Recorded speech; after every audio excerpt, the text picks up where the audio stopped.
Thales. Thales, according to Herodotus, Duris and Democritus, was the son of Examnias and Cleobulina, and belonged to the Thalidae, the noblest Phoenician descendants of Cadmus and Agenor. He was one of the 7 sages, as Plato says, and he was the first to be named a sage during the archonship of Damasius in Athens, when the 7 were first called sages, as Demetrius of Phalerum says in his list of archons. He was admitted to citizenship at Miletus when he came there with Neleus, who had been banished from Phoenicia, but most writers say that he was a true-born Milesian and came from a distinguished family. After a career in politics, he applied himself to natural philosophy. According to some, he left no written work, for the nautical astronomy attributed to him is said to be the work of Phocus of Samos. Callimachus knows him as the discoverer of the little bear, for he writes as follows in his iambics. He is also said to have measured the small stars that form the wagon by which the Phoenicians navigate. According to some, he wrote only 2 books, on the solstice and on the equinox, since he considered all other matters incomprehensible. He is thought by some to have been the first to study astronomy and to predict solar eclipses and solstices, as Eudemus says in his History of Astronomy. This is why Xenophanes and Herodotus admired him. He was also acknowledged by Heraclitus and Democritus. And some, including the poet Cerylus, says he was the first to declare that souls are immortal. He was the first to discover the course of the sun from solstice to solstice, and the first, according to some, to say that the size of the sun is 1/720th part of the solar circle, and that the size of the moon is the same fraction of the lunar circle. He was the first to call the last day of the month the 30th, and the first, as some say, to reason about nature. Aristotle and Hippias say that he attributed souls even to inanimate objects, arguing from the magnet and from amber. Pamphila says that when he had learned geometry from the Egyptians, he was the first to inscribe a right triangle in a circle, after which he sacrificed an ox. But others, including Apollodorus, the arithmetician, tell this story of Pythagoras. It was Pythagoras who advanced to their furthest extent the discoveries that Callimachus in his iambics attributes to Euphorbus the Phrygian, for example, scalene polygons and triangles, and all that concerns geometrical theory. He is also thought to have given excellent counsel in political affairs. At any rate, when Croesus sent an envoy to Miletus proposing a military alliance, Thales thwarted the overture, a measure that saved the city when Cyrus won a victory. He himself says, as Heraclitus reports, that he was always solitary and reclusive. Some say that he married and had a son named Cybisthus, others that he remained unmarried and adopted his sister's son. And when asked why he had no children, he replied, out of love for children. They say that when his mother sought to force him to marry, he said it was too soon, and later, when he was past his prime and she pressed him again, he said it was too late. Hieronymus of Rhodes, in the 2nd book of his Miscellaneous Notes, says that when Thales wished to prove that it was easy to be wealthy, he rented the oil presses when he foresaw that there would be a large olive crop, and thus amassed a fortune. He held that the original substance of all things is water, and that the world is inanimate and full of deities. They say he discovered the seasons of the year and divided the year into 365 days. No one instructed him, except that he went to Egypt and spent time with the priests. Hieronymus says that he measured the pyramids by their shadow, making his observations at the moment when our shadow is the same height as ourselves. He lived with Thrasybulus, the tyrant of Miletus, as Minyas reports. The famous story about the tripod found by the fishermen and sent to the sages by the people of Miletus runs as follows. They say that certain Ionian youths purchased a catch of fish from some Milesian fishermen, and when the tripod was dragged out with the fish, it became the subject of a dispute until the Milesians sent a delegation to Delphi, and the god gave the following oracle. Scion of Miletus, you ask Phoebus about a tripod? It belongs, I declare, to him who is the wisest of all. Accordingly, they give it to Thales, and he gives it to another, who gives it to another until it comes round to Solon, who, declaring that the god is the wisest, sent it to Delphi. But Callimachus, in his iambics, gives a different version of the story, which he received from Leandrius of Miletus. In this version, Pythagoras, an Arcadian, bequeathed a bowl with the solemn instruction that it be given to the most useful of the sages. It was then given to Thales, and after going round to all the sages, came back to Thales. He sent it to Apollo at Didyma with this dedication, according to Callimachus. Thales offers me twice received as a prize, to the guardian of the people of Neleos. But the prose inscription runs as follows. Thales of Miletus, son of Examias, to Delphinian Apollo, after twice receiving it from the Greeks. The bowl was carried from place to place by the son of Pythagoras, whose name was Therion, as Eleusis says in his work on Achilles, and Alexo of Mindus in the 9th book of his mythical tales. But Eudoxus of Cnidus and Euanthes of Miletus say that a friend of Croesus received from the king a golden drinking cup, in order to bestow it on the wisest of the Greeks, and this man gave it to Thales. And when it came round to Chelon, he asked Pythian Apollo who was wiser than he, and the god replied, My son. We will speak of my son in due course. In the list of sages, Eudoxus includes my son instead of Cleobulus, while Plato includes him in place of Periander. About Myson, Pythian Apollo replied with the following verses. I declare that one Myson of Ken in Eta surpasses you in wise-heartedness. The question was posed by Anarchus, but Dimachus, the Platonist, and Clearchus hold that a bowl was sent by Croesus to Pittacus and began its round from him. Andron in his tripod says that the Argives offered a tripod as a prize of virtue to the wisest of the Greeks. Aristodemus of Sparta was judged worthy of the honour, but he withdrew in favour of Chelon. Alcius recalled Aristodemus in these verses. No inept word spoke Aristodemus in Sparta. Money is the man, no pauper attains honour. Some say that a vessel with its cargo was sent by Periander to Thrasybulus, the tyrant of Miletus. It was shipwrecked in Coan waters, and the tripod was later found by certain fishermen. But Phanodicus says it was found in Athenian waters and brought to the city. And when an assembly was held, it was sent to Bias, for reasons I will discuss in the life of Bias. Others say that it was fashioned by Hephaestus and sent by that god to Pelops on the occasion of his marriage. Afterward it came to Menelaus, and then seized by Paris with Helen. It was cast into the Coan Sea by the Spartan woman, who said that it would be a cause of conflict. In time, when certain Lebedians had bought the contents of a fishing basket at the same place, the tripod was hauled up, and when the Lebedians quarrelled with the fishermen about it, they put ashore at Kos.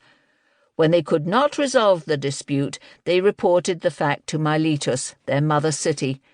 The Milesians, when their ambassadors were slighted, made war on the Coans. Many fell on both sides, and an oracle declared that the tripod should be given to the wisest. Both parties agreed on Thales, and after it had made its round, he dedicated it to Apollo of Didyma. The oracle the Coans received runs as follows. The quarrel between the sons of Merops and the Ionians will not cease until the golden tripod, which Hephaestus cast into the sea, is sent from the city and reaches the seer, a man who is wise about the present, the future, and the past. The Milesians' oracle began, "Scion of Miletus, you ask Phoebus about a tripod," as has been mentioned. So much for this version of the story. Hermippus in his Lives attributes to Thales the remark that some attribute to Socrates, namely that there were 3 blessings for which he was grateful to fortune. First, that I was born a man and not a beast, secondly, a man and not a woman, and thirdly, a Greek and not a barbarian. It is said that once, when brought outdoors by an old woman to observe the stars, he fell into a ditch, and the old woman, hearing his wail, said, "Since you can't see what's underfoot, Thales, do you think you'll know what's in the sky?" Timon also knows him as an astronomer and praises him in his Lampoons, saying, "Like Thales, among the 7 sages, an astute observer of stars." His writings, according to Lobon of Argos, run to 200 lines. His statue is said to carry the following inscription: "Ionian Miletus reared Thales and made him known, the astronomer whose wisdom is unsurpassed." To his songs belong the following verses. Numerous words do not express a sound opinion. "Seek for one thing only, that which is wise. Choose one thing only, that which has merit. For you will check the tongues of men whose chatter never ceases." And the following maxims are attributed to him. The most ancient of beings, God, for he is uncreated. The most beautiful thing, the universe, for it is God's creation. The largest thing, space, for it contains all things. The quickest thing, mind, for it runs through everything. The strongest thing, necessity, for it masters everything. The wisest thing, time, for it discovers everything. He said that there was no difference between life and death. "Why then," someone asked, "do you not die?" "Because," he replied, "it makes no difference." To the man who asked which was older, night or day, he said, "Night is older by 1 day." Someone asked him whether a man who does evil escapes the gods' notice. "No," he replied, "nor he who thinks evil." To the adulterer who asked whether he should deny the charge under oath, he replied, "Is perjury not worse than adultery?" When asked what is difficult, he said, "To know oneself." What is easy? To advise another. What is most pleasant? To succeed. What is the divine? That which has no beginning and no end. What is the strangest thing you have seen? An elderly tyrant. How could one most easily bear misfortune? By seeing one's enemies faring worse. How could we live the best and most honest lives? By refraining from doing that which we censure in others. Who is happy? The man who is healthy in body, resourceful in mind, and educable in nature. He tells us to remember our friends, whether present or absent, not to embellish our appearance, but to be beautiful by our pursuits. Do not enrich yourself dishonourably, and let no tale prejudice you against those who have shared your confidence.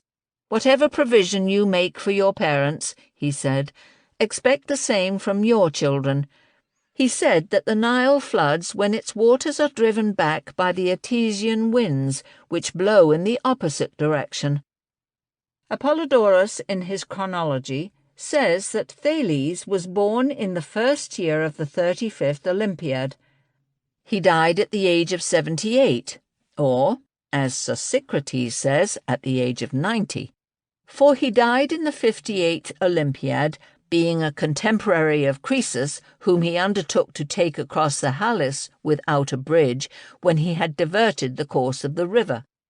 There have been 5 other men named Thales, as Demetrius of Magnesia says in his Men of the same name, an orator from Calatia, whose style was defective, a gifted painter from Sicyon, an ancient who lived at the time of Hesiod, Homer, and Lycurgus, a 4th mentioned by Duras in his work On Painting, a 5th, more recent and little known, whom Dionysius mentions in his critical writings. The sage died from heat and thirst and weakness at an advanced age while viewing an athletic competition. The inscription on his tomb reads, "The tomb is small, but the man's renown soars to the skies. Behold the grave of Thales, the most thoughtful of mortals." And here is my own epigram about him from the first book of my epigrams, also entitled Permetros. One day, as Thales watched the games, you snatched the sage from the stadium. I commend you, Zeus, lord of the sun, for drawing him toward you, for he could no longer see the stars from earth.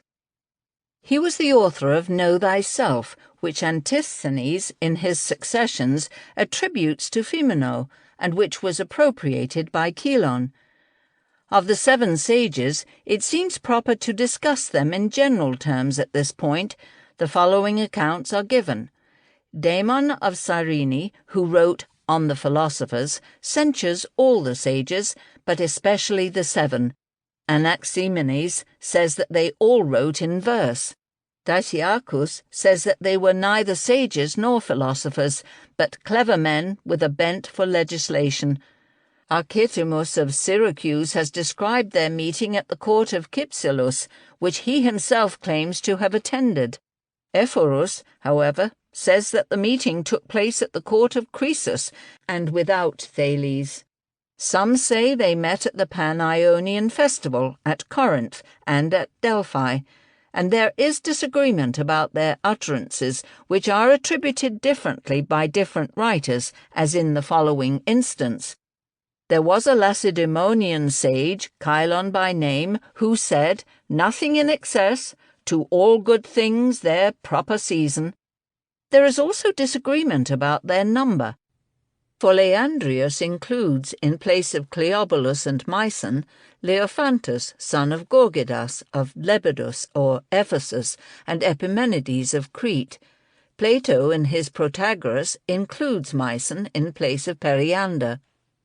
Ephorus includes Anacharsis in place of Myson, and some also include Protagoras. Dicaearchus gives us 4 who are generally accepted: Thales, Bias, Pittacus, and Solon. He names 6 others, from whom he selects 3: Aristodemus, Pamphilus, Chilon the Lacedaemonian, Cleobulus, Anacharsis, and Periander. Some add Acusilaus of Argos, the son of Cabas or Scabras. Hermippus, in his work on the sages, counts 17, from which various selections of 7 are made. They are Solon, Thales, Pittacus, Bias, Chilon, Myson, Cleobulus, Periander, Anacharsis, Acusilaus, Epimenides, Leophantus, Pherecydes, Aristodemus, Pythagoras, Lasus, son of Charantides, or Sicimbrinus, or, according to Aristoxenus, of Cabrinus, a native of Hermione, and Anaxagoras. Hippobotus, in his list of philosophers, includes Orpheus, Linus, Solon, Periander, Anacharsis, Cleobulus, Myson, Thales, Bias, Pittacus, Epicharmus, and Pythagoras. The following letters are attributed to Thales. Thales to Pherecydes. I hear that you intend to be the first Ionian to address the Greeks about divine matters, and perhaps it was a sound decision to publish your book rather than entrust it to anyone, no matter who, which is of no use. If it would give you pleasure, I would like to correspond with you about what you have written, and if you invite me to Syros, I will pay you a visit. Would Solon of Athens and I be of sound mind if, after sailing to Crete to pursue our inquiries there, and to Egypt to confer with the priests and astronomers there, We would not sail to you, for Solon will come too, with your leave. Fond of home as you are, you rarely visit Ionia, and have no desire to meet strangers. Instead, you apply yourself, as I expect, solely to writing. We, on the other hand, who write nothing, make the circuit of Greece and Asia. Thales to Solon. If you leave Athens, it seems to me that you could most comfortably take up residence in Miletus, among colonists from your own country. For here you are in no danger. If you are distressed at the thought that we Milesians are ruled by a tyrant, for you abhor all dictators, you would at least enjoy the society of your friends. Bias wrote inviting you to Priene.